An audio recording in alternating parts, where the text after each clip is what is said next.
आजकल जहां जाते हैं भिवानी कांड की बात जरूर करते हैं।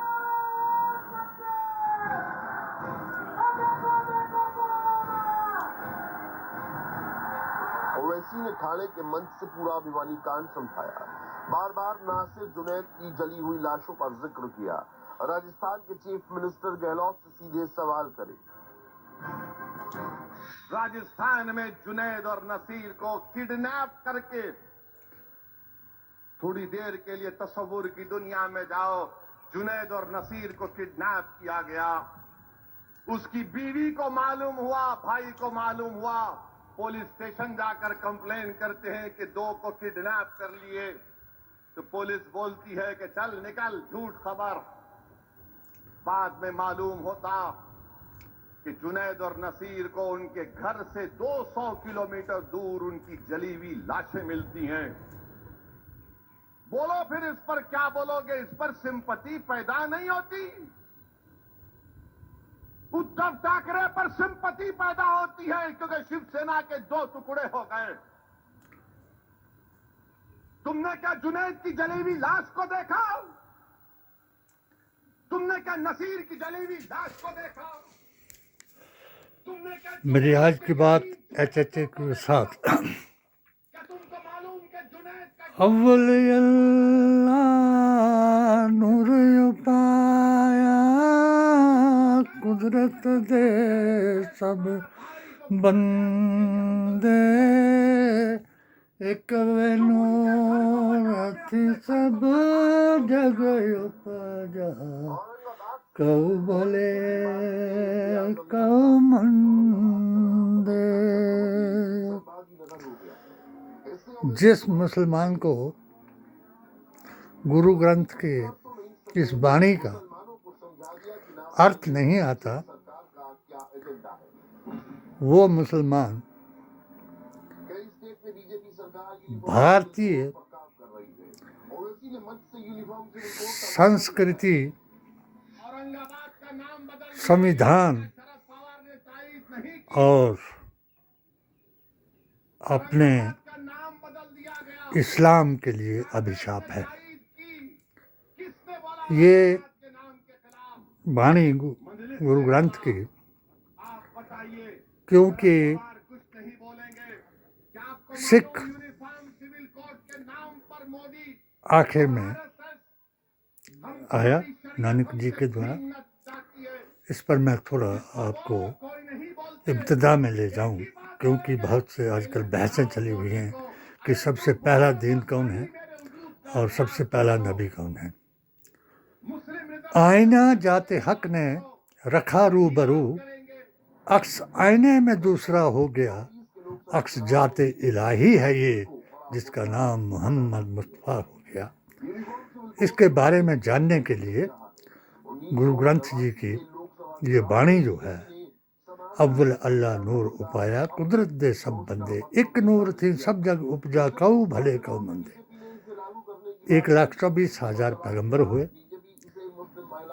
36 का बयान सिर्फ कुरान में है, 33 का और 3 का उनके लिए भी लिखा है। वो नबी हैं या नहीं है वो अल्लाह को मालूम है।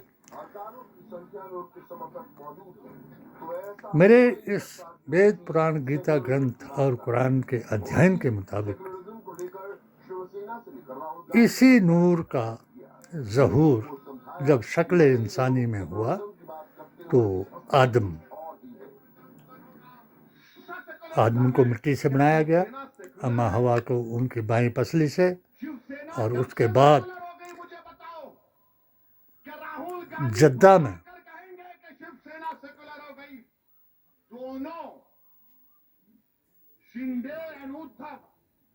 जद्दा जद मैंने होता है जो जद चली आई, जद पैगंबरां जो आई तो वो सुलेमान से आई।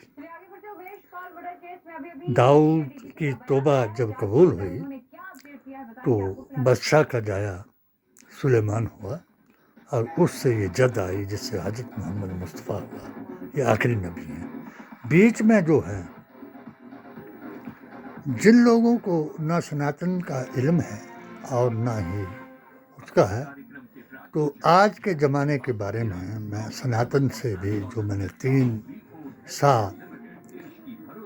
3 गा और 3 वाह आखिरी मोदी जी का विकल्प नहीं, पहला वाह। मोदी जी के अलावा किसी हिंदू को दूसरे पर अब विश्वास नहीं, दूसरे हिंदू पर, क्योंकि ये इतना साबित कर चुके हैं कि अगर कोई बीजेपी को वोट नहीं देता तो वो हिंदू होने का दावा भी नहीं कर सकता, जनेब का दावा नहीं कर सकता, मंदिर में जाने का दावा नहीं कर सकता। अगर वो मंदिर में जाता है उसको तब भी बुरा समझा जाता है, अगर नहीं जाता है तब उसको मुसलमान बताया जाता है। और मंदिर मस्जिद का विवाद जो है वो विवाद भी मनगढ़ंत था। ये जो खाजूर का दिन जो है वो इब्तिदा है, नबीउल अव्वलीन है, इमामुल मुत्तकीन है और रहमतुल लिल आलमीन है, रहमतुल लिल मुस्लिमीन नहीं है। 3 जो इनके वो किए तो 3 ही चीज़ों को कुरान ने साबित किया। कुरान रहमतुल लिल आलमीन का मतलब है कि तमाम कायनात के लिए रहमत लेकर के सर्व कायनात इखलास मौजूदात हज़रत मोहम्मद आए। रब्बुल आलमीन का मतलब है कि कुरान जो है वो सिर्फ मुसलमानों की किताब नहीं है, ज़ालिकल किताबु ला रैब हुदल लिल मुत्तकीन, ये परहेज़गारों की किताब है। और इसके अलावा कुरान वो किताब है जो सभी किताबों का संग्रह है। जिस तरीके से अल्लाह तबारक तआला ने जब अर्शे मुअल्ला पर इसको जमा करके लिख करके रख दिया और उसके साथ अपना नाम, बाद में भी अपना नाम और बीच में मोहम्मद रसूलुल्लाह सल्लल्लाहु अलैहि वसल्लम का नाम लिख दिया, यानी ला इलाहा इल्लल्लाह मोहम्मद रसूलुल्लाह। कुरान की आयत के मुताबिक सूरा इब्राहिम के मुताबिक सभी कौमें अल्लाह ने पैदा की, सभी उसकी हैं। वो जिस नाम से भी पुकारे वो अल्लाह का नाम है। यानी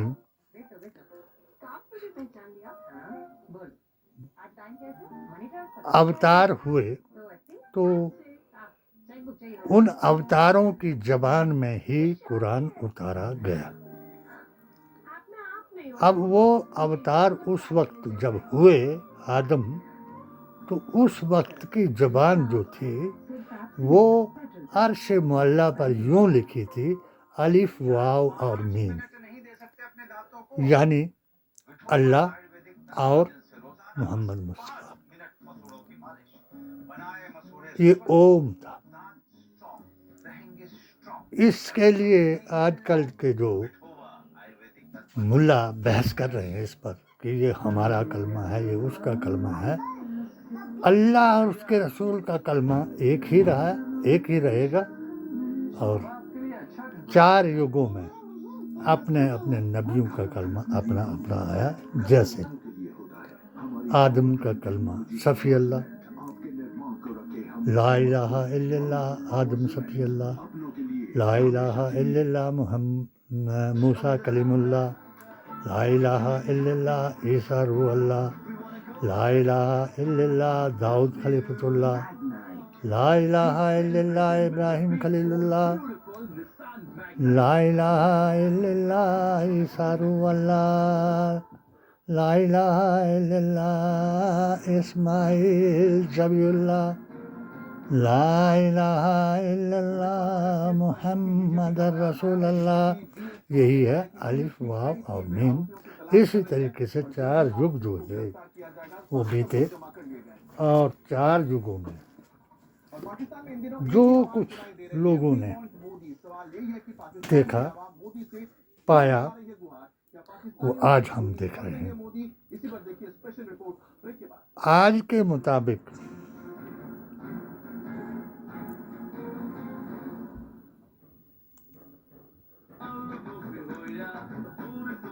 आखिरी हुक्म सुनाने के लिए हजरत मोहम्मद मुस्तफ़ा आए, और आखिरी हुक्म क्या था?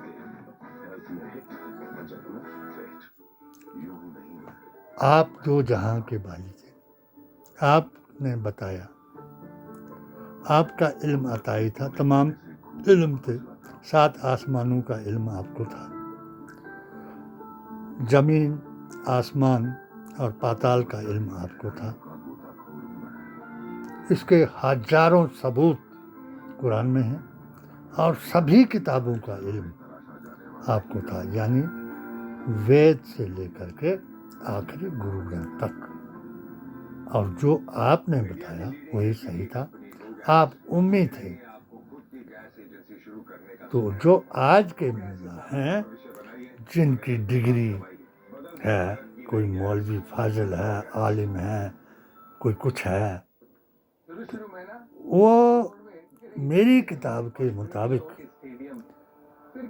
जिसने डिग्री हासिल कर ली उसकी डिग्री भी हो गई।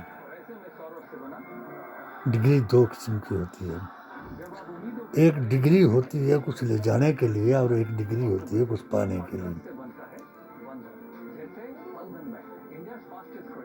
आज के 14वीं सदी के बाद का मुल्ला जो है और धर्मगुरु जो है, वो ईमान की डिग्री करवा रहा अपनी जमात के जरिए, क्योंकि दीन इस्लाम जो है वो 2 हिस्सों में बट गया है, एक मुल्ला का दीन और एक रसूल अल्लाह का दीन। अब आए हम उस बात पर कि 2024 में क्या होगा। 2024 में जो मैंने अपनी पेटिशन के बीच में ये अपनी 7 सूत्रीय पेटिशन दी थी कि क्या चाहता है भारत का मुसलमान, अगर उस पर अमल मोदी जी करते हैं तो रामायण का उस परशुराम संवाद को मैंने लिखा उसमें कि वो दोहरा देंगे। कैसे? जिस वक्त धनुष तोड़ा गया, जिसको कोई हिला नहीं सकता था, और हिलाया किसने था कि जब सीता एक जनक की बेटी के रूप में झाड़ू देने लगी तो उसने धनुष को उठाकर दूसरी तरफ रख दिया, और जनक जो था वो हैरान हो गया कि जिसको हिला कोई नहीं सकता था परशुराम के अलावा, तो उसको इस लड़की ने हिला दिया। उसने उसी वक्त ये दिल में कर लिया कि मैं इसका स्वयंवर करूँगा, और जो इस धनुष को उठाएगा तो मैं उसको ये अपनी लड़की उसके साथ ब्याह दूंगी। ये संयोग था, ये कुरान में लिखा हुआ था कि अल्लाह बड़ा हाकिम है और अल्लाह की तदबीर को कोई बदल नहीं सकता। अल्लाह ही तकदीर और तदबीर 2 बातें जो है वो अल्लाह के हाथ में है। तो इसीलिए वो जिस वक्त, और उस जमाने में रावण से बड़ा कोई विद्वान नहीं, रावण से बड़ा कोई पंडित नहीं, जिसने देवताओं से भी पानी भराया, मौत को जिसने अपनी नाभि में रख करके दिया, और वो जब उस धनुष को उठाने के लिए गया तो जब उसने हाथ दिया, तो आज जिसको हम आकाशवाणी कहते हैं, तो आकाशवाणी उसको कहते हैं कि जो अल्लाह तबारक ताला का हुक्म आवाज़ से आया, किसी को चिट्ठी लिख करके आया, उसको सहीफा कहते हैं। और ज़बानी जिसको दिया उसको मुनाजरा कहते हैं। और आकाशवाणी वो थी कि आवाज़ कान में आई कि ए रावण, वापस लंका जाओ, फला काम तुमको वहाँ जरूरी है। तो आपने उस धनुष को वहाँ रख दिया और रख करके ये कह दिया कि एक बार मैं इसको, सीता को जरूर वहाँ पहुँचाऊँगा, क्योंकि अब मुझे जो आकाशवाणी है तो वही भगवान को मानते थे। अब यहाँ से अलग हो जाता है कि भाई भगवान कौन है। जिस वक्त राम ने रावण पर हमला किया तो उन्होंने भी एक यज्ञ किया, पाठ किया और अपने इष्ट को, अपने भगवान को, अपनी विजय के लिए दरख्वास्त की। यह दीन इस्लाम जिसको आज मजाक बना दिया गया हिंदुस्तान में मुल्लाओं के जरिए से, तो वो दीन इस्लाम भी उन्हीं के नेक और बद से आगे चलता आया। उस वक्त राक्षस और ऋषि मुनियों के बीच में राक्षसों ने विघ्न डाला। आज विघ्न वही राक्षस डाल रहे हैं सनातन में, और वही कठमुल्ला डाल रहे हैं इस्लाम में। विघ्न क्या है कि जो अपने इष्ट 4 चीज़ें मुसलमानों के लिए वाजिब करार दी गई थी, और ये पहचान क़यामत की थी कि जब मुसलमान इन 4 चीज़ों को बदल देगा तो फिर वो मुसलमान नहीं रहेगा और क़यामत आएगी। पहली चीज़ काबा, दूसरी कुरान, तीसरा इमाम और चौथा बाप। अब ये चीज़ें जो हैं औरत, औलाद, पैसे के लिए बदल रही है। बापों का भी कत्ल हो रहा है, पैसे के लिए दूसरे बाप बनाए जा रहे हैं, तो ओहदे के लिए औरतें बेची जा रही हैं। जो कानून आखिर तक ये खुदा का वादा है, 1,24,000 पैगंबरों का वादा है कि जो कानून खुदा का है वो क़यामत तक जारी रखने के लिए जारी रहेगा। जैसे मैं कुरान की कोई आयत पढ़ रहा हूँ तो उसके लिए भी कुरान कहता है कि अगर तुमको कुरान की समझ नहीं आती तो दूसरों से पूछ लिया करो।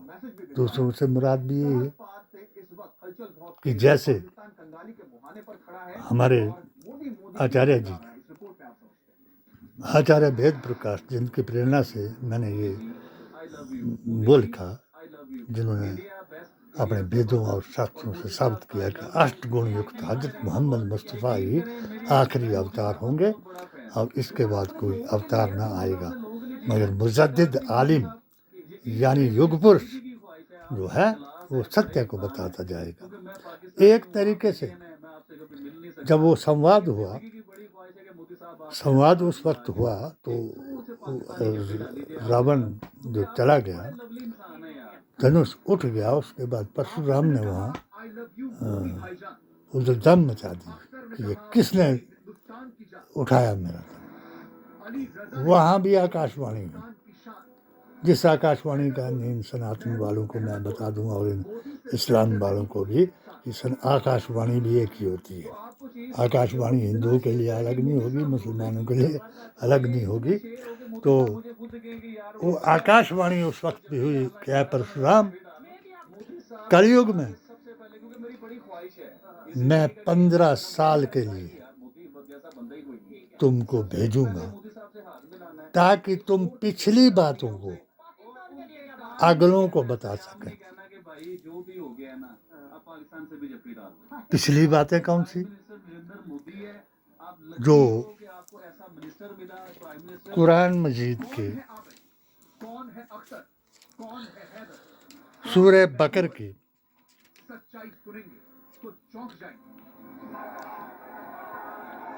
140 आयत में कहा कि तुमसे पहले भी कई वाक़यात हुए और मैंने अपने नबियों, अवतारों और सत्य बात करने वालों को झुठलाने वालों के साथ क्या सलूक किया, यानी मैंने कैसे उनको तबाह किया। इस बात के लिए उनकी आकाशवाणी हुई कि 15 साल के लिए 10 साल मैंने इनका तीनों अपनी जो पिटीशन इनसे की कि जिस तरीके से तुम व्यक्ति विशेष को जेर कराने के लिए ये तो तुम्हारे संतरी मंत्री या जिनको हमारी भाषा में नत्थू खैरे भी कहा जा सकता है कि वो सनातन का और इस्लाम का दुरुपयोग करके अगर आपको आपकी सत्ता को मजबूत कर रहे हैं तो आपने जो कानून बनाया तो वही था जो परशुराम को बताया कि अगला और पिछला। अगला क्या है कि जो 7 कानून आपने बताए वही कुरान मजीद में उन 7 कानूनों को लागू करने के लिए हजरत मोहम्मद मुस्तफा आखिर में आए। पहला कानून जो आपने बनाया 3 तलाक, मुत्ता, हलाला, लव जिहाद, धर्म परिवर्तन और इसके अलावा बाबरी मस्जिद विवाद जो था हजूर अकरम सल्लल्लाहु अलैहि वसल्लम को भी आकाशवाणी हुई। जिस वक़्त मदीना के पास एक मस्जिद बनाई गई जिसका नाम मस्जिद तफरका था। तफरका यानी हजूर के जो खिलाफ मुनाफिक रोज बनाते थे बलबला, तो उन्होंने कहा कि हम अपनी मस्जिद बनवाएंगे और अपने ही वहाँ अपने तरीके से नमाज पढ़ाएंगे और हजूर से धोखा दे करके उसका उद्घाटन कराएंगे। जिस वक्त उनको दावत दी गई उद्घाटन करने की तो अल्लाह तबारक तआला ने जिब्रील अलैहिस्सलाम को भेज करके उनको भी पैगाम दिया कि है मोहम्मद ये तफरका मस्जिद है, जाओ और इसको गिरा दो। तो सबसे पहली तफरका मस्जिद जो है वो हजरत मोहम्मद मुस्तफ़ा ने गिराई और सबसे आखिरी निशानी ये जो है कि इसी के गिराने पर मुसलमानों ने फतवा दी। अपनी जात से बात करूं तो जब मैंने ये 4 वेद, 18 पुराण, उपनिषद, गीता ग्रंथ और कुरान के मुतालिया करके ये एक स्टेटमेंट दी बाबरी मस्जिद के बारे में अपने वेदांती जी महाराज को कि किसी भी धार्मिक फैसला धर्म की किताब से होना चाहिए। सूरा निसा 162 की आयत। इस पर स्टेज पर हिमाचल प्रदेश की तरफ से मुझे नियुक्त किया गया था। दीदान जी हमारे अध्यक्ष थे ऑल हिमाचल मुस्लिम वेलफेयर सोसाइटी के, और वो अभी भी कहते हैं, उस वक्त भी कहते थे कि डॉक्टर कासिमुद्दीन को शरई जितना इल्म है उतना दूसरे हमारे IAS हैं, HAS हैं, हमारे दोस्तों में बीच में तो उतना किसी को नहीं है। इसीलिए उनके भी इशारे से मैं उस मीटिंग में था और मैंने 2 बातों से इनकार कर दिया कि न मैं पटका पहनूंगा और न तिलक लगाऊंगा। वो सारे लोगों ने एक दूसरे की तरफ देखा कि इसको बुलाया किसने, ये आया क्यों। तो हमारे राकेश पठानिया ने बताया, जो हिमाचल प्रदेश के इनके मोदी मिशन के वो थे, उन्होंने बताया कि हिमाचल का 80% से भी ऊपर 95% मैं गिनता हूँ अपनी उससे कि सुन्नी जमात का आदमी जिसका फैसला फैजाबाद हाई कोर्ट में हुआ था, हाशमत अली के पोते ने करवाया था। एक फैसला 1938 में हुआ था, एक फैसला 1949 में हुआ भारतीय संविधान के मुताबिक कि सबसे अफजल जमात जो है सूफिया कराम की जमात होगी, सबसे अफजल जमात जो है वली हिंद की जमात होगी, सबसे अफजल जमात जो है वो पीर तरीक़त की जमात होगी। आज मुझे अफसोस इस बात का हो रहा है कि इतने 3 विंगों से मैंने बात की और इनके मोदी मिशन के जरिए से, मगर इनका जो एक सूत्रीय प्रोग्राम है, तो मेरा भी एक सूत्रीय प्रोग्राम था। मैंने भी राजा वीरभद्र सिंह को भी, अपने प्रधानमंत्री मनमोहन जी को भी यही एक सूत्रीय प्रोग्राम बनाया था, बताया था इनको कि बदअकीदा लोगों को यानी लब जिहादियों को, वहाबियों को और इन शराबियों को हमारी तंजीमों का अध्यक्ष न बनाया जाए। वो तंजीमें जिनका अध्यक्ष मुसलमान बनता है, जैसे वक्फ बोर्ड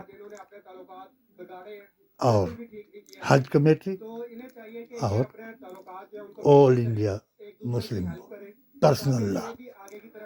पर्सनल लॉ का इन लोगों ने अर्थ अभिव्यक्ति की आज़ादी ली, जबकि इसमें ज़मीन और आसमान का फर्क है।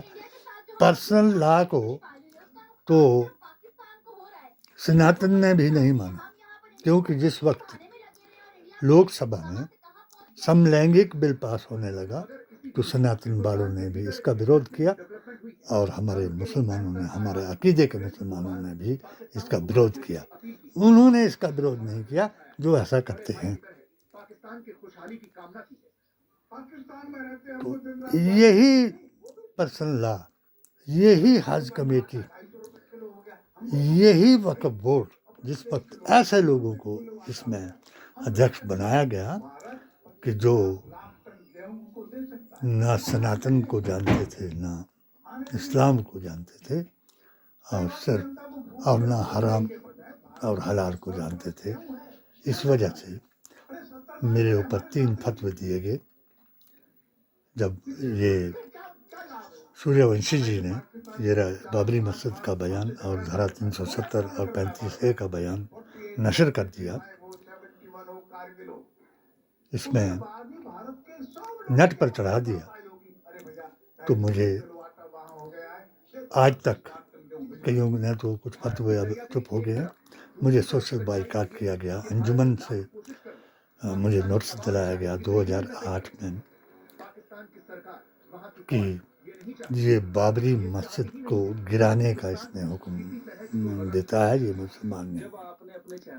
दूसरा कि जो कुछ इसने अपनी किताब में लिखा है, मैंने तो 4 बेद 18 पुराण की बात की, मेरी किताब में तो इब्तिदा से लेकर इंतहा तक लिखा। मेरी किताब तो ओम से शुरू हुई और अब्दुल अल्लाह नूर उपाया कुदरत सब बंदे, एक नूर थी सब जग उपजा कऊ भले कऊ मंदे, यहाँ तक, यहाँ पर खत्म। तो नंबर दूसरा फतवा मेरे ऊपर दिया गया कि इसकी किताब को जला दिया जाए। जो कठमुल्ले थे और जिनको इल्म इसमें लिखा क्या, आज मैं उसी किताब से हर रोज अपने चैनल के द्वारा भारतीय संविधान, कुरान और नबी का फरमान मानने वाले मुसलमानों को भी, और महात्मा गांधी, अंबेडकर जी, सरदार पटेल और जवाहरलाल नेहरू के बनाए हुए संविधान को न मानने वाले को भी काफी सुनता हूँ, और अपने कुरान और नबी के फरमान को ना मानने वाला भी काफी सुनता हूँ। तो ये जो मैं बहुत आज के 2024 के लिए इन्होंने लॉन्च कर दिया कि प्रधानमंत्री जो है ये होगा ओवैसी, और मैं भी एक आज इसी अपनी ऐप के जरिए से उनके हक में दुआ करता हूँ कि आप प्रधानमंत्री बन जाएं। बहुत अच्छी बात है। जो आपके मुल्ला, चाहे अब्दुल्ला सलेम हो, चाहे अरशद मदनी हो, चाहे महमूद मदनी हो, जिस जमात के साथ आप जुड़े हुए हो, तो मैं आपको इतिहास की तरफ पीछे ले जाता हूँ कि 1938 में क्या हुआ था, तो आप पढ़ लो। कोई शक नहीं कि भारत को मुसलमानों ने आज़ाद कराया हुआ, इसमें कोई शक नहीं। मगर इसमें भी कोई शक नहीं कि बद अकीदा ने, और जो लोग आपको सपोर्ट कर रहे हैं, जो लोग आपको बहका रहे हैं, जो लोग मज़ारों की तौहीन करवा रहे हैं, जो लोग मज़ारों से बाहर करवा रहे हैं, जो लोग या रसूलुल्लाह को गैर नज़ा बता रहे हैं, जो लोग चादर चढ़ाने को बुरा समझा रहे हैं और चादरें जला रहे हैं, उन लोगों का अगर आप पैरवी करोगे तो उस तरीके से प्रधानमंत्री तो तब बनोगे आप। हाँ, एक शराबी को जब इर्तदा की थी, क्योंकि हजूर अकरम सल्लल्लाहु अलैहि वसल्लम का फरमान है कि ना अहल की इक़्तिदा मेरे दीन को कुबड़ा कर देगी, यानी सीधे मुंह देख नहीं सकेगा। मैं आज अकेला हूँ, अपने परिवार, अपने बरादरी, अपने भाई, अपनी बहनों, अपने भांजों, अपने भतीजों, सबसे इसी वजह से जुदा हुआ कि इन्होंने जो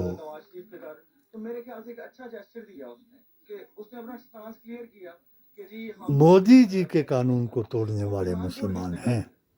अब मैं मोदी जी का कानून किस लिए कह दूँ कि वो कुरान की आयत मैंने जो आपको बताई कि जो तुमको अगर कुरान की समझ नहीं आती है, नबी के बारे में तुमको नहीं समझाती है, तो ऋग्वेद पढ़िए या वेद प्रकाश आचार्य जी, वेदाचार्य जी की किताब पढ़ें, आखिरी अवतार अष्टगुण युक्त। अगर तुमको ये भी नहीं आता तो फिर जो तुमने मेरे ऊपर एक टारगेट किलिंग का इल्ज़ाम लगाया, चाहे हिंदुओं ने लगाया, हिंदू में समझो मेरे तो भाई हैं। मैं तो इंद्रेश जी से मिला तो मैं गले लग करके मैंने सोचा कि लोग बोलते हैं कि आरएसएस वाले बड़े दुश्मन हैं, तो मैं उनसे गले लगा। उन्होंने मेरी किताब को माथे के साथ लगा करके चूमा।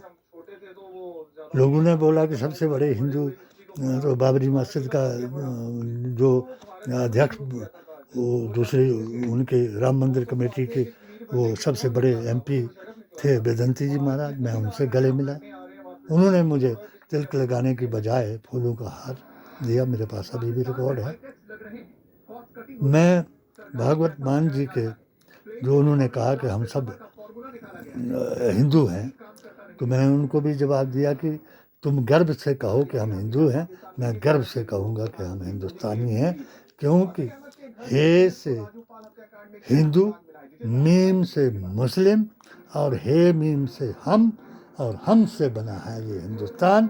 और 4 लोगों ने बनाया इसका संविधान। जो संविधान कुरान और नबी के फरमान का मुनकिर है, वो कभी भी कामयाब हो नहीं सकता, जबकि वो आस्था और अकीदा धर्म की पहचान है। जिसकी आस्था दुरुस्त नहीं, जिस हिंदू की आस्था दुरुस्त नहीं, वो हिंदू जो है वो सनातनी नहीं हो सकता, और जिसका अकीदा दुरुस्त नहीं, वो मुसलमान जो है वो इस्लाम का पाबंद नहीं हो सकता।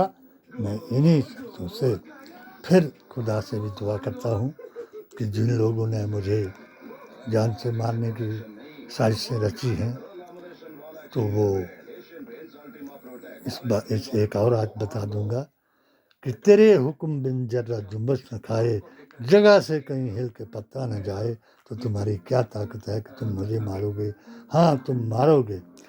क्यों कि ये लोग जो अब हिंदुत्व वर्सेस शरिया के मुकाबले में हैं, ये गरीबों को भी मरवाएंगे, खुद भी मरेंगे और दूसरों को भी मारेंगे।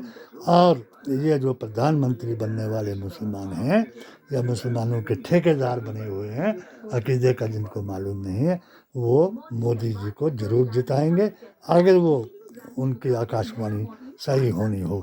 मैंने भी आकाशवाणी की थी 2013 में, फिर की 2017 में, फिर बताई मैंने अपनी पेटिशन के जरिए मोदी जी को, अमित शाह जी को और गवर्नर JNK को। अभी मैं दावा किया था मैं ये उस यात्रा में, भारत जोड़ो यात्रा में कि अगर जिन लोगों ने संविधान बनाया था, जिन लोगों ने जिस अकीदे के नाम पर शेर कश्मीर शेख अब्दुल्ला ने 80% लोगों को, पीरे तरीक़त के लोगों को भारत के साथ मिलाया था, अगर आज भी वही पार्टी आ जाए और आज भी वही जवाहरलाल नेहरू का जो भाषण उन्होंने दिया था वहाँ श्रीनगर में वो याद आ जाए, और सरदार पटेल ने जो भाषण दिलाया था ये अपने मौलाना अब्दुल कलाम आज़ाद से सीढ़ियों से, अगर सब लोग उस पर कायम हो जाएं तो तभी जो है वो क़यामत थोड़ी आगे जा सकती है, वरना अपनी अपनी जगह हिंदुत्व वर्सेस शरिया का युद्ध जो है वो अंतिम सीमा तक तो नहीं कह सकता मैं, मगर थोड़ा थोड़ा आगे जा रहा है कि एक मुख्यमंत्री अगर अपनी उससे कहता है मोड़े से कि मैं फलां का नाश कर दूंगा, मिट्टी में मिला दूंगा, तो वो भी खुद कहता है। और जिन लोगों ने जो जिंदा जलाए जा रहे हैं और उनको जिन्होंने ताकत दी कि तुम इनको जिंदा जला दो, कानून को जो भी लोग अपने हाथ में ले रहे हैं, जिन्होंने ये नारा लगाया कि भाई सिर कलम से जुदा करेंगे, वो शहदाई मोहम्मद बने हुए हैं। तो शहदाई मोहम्मद वो नहीं बन सकता जो हजूर अकरम सल्लल्लाहु अलैहि वसल्लम की इस बात से मुनकर हो कि जिसकी ज़ुबान से, जिसके किसी काम से और जिसके किसी अहकाम से दूसरे को नुकसान पहुँचे, तो वो मुझसे नहीं है। यकीन रखना कि जो यहाँ हजूर अकरम ने अपने से बाहर कर दिया, जिसको बता दिया कि वो मुझसे नहीं है, तो क़यामत के दिन वो नबी करीम सल्लल्लाहु अलैहि वसल्लम का दीदार नहीं कर सकेगा, कब्र में नहीं कर सकेगा, बरज़ख में नहीं कर सकेगा। अगर मेरी किताब की लिखी हुई किसी बात को कोई झूठा साबित कर देगा तो मैं अपनी गर्दन खुद उसके कदमों में डाल दूंगा। क्यों कि सत्यमेव जयते। जय हिंद, जय भारत।